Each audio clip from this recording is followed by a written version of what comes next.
আজি আছিলে এটা বিৰাটেই ইম্পৰ্টেণ্ট দিন। কেৱল মোৰ বাবে নহয়, সকলোৰে বাবে। সেই ইম্পৰ্টেণ্ট কামটো সোনকালে কৰি আজৰি হ'ব বিচাৰিছোঁ। সেইটো কাৰণে আজি ৰাতিপুৱা শুই উঠিয়ে ভাত বনোৱাত লাগি গ'লোঁ।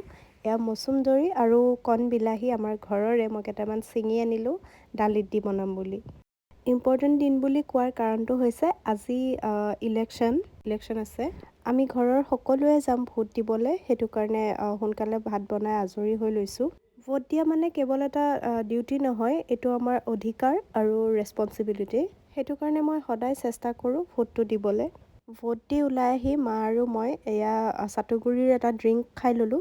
বিৰাটেই টেষ্টি আৰু বহুত হেল্ডি হয়। চাটুগুৰি বিভিন্ন ধৰণত খাব পাৰি আৰু আমি সকলোৱে খাব লাগে আচলতে।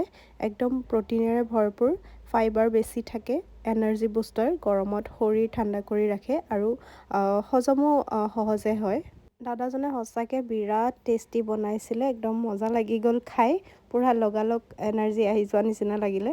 খাই বৈ আজৰি হৈ মই মোৰ কামলৈ আহিলোঁ। বিশেষ কাম নাই, সেইটো কাৰণে এনেই বহি আছোঁ আৰু।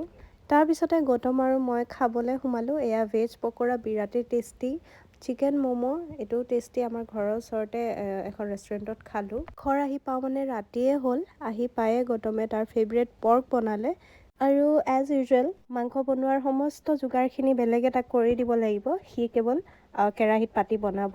একদম মিঠা হাঁহি মাৰি দেখাইছে, কাৰণ গাহৰি দেখিলে বোলে তাৰ মনটো ভাল লাগি থাকে।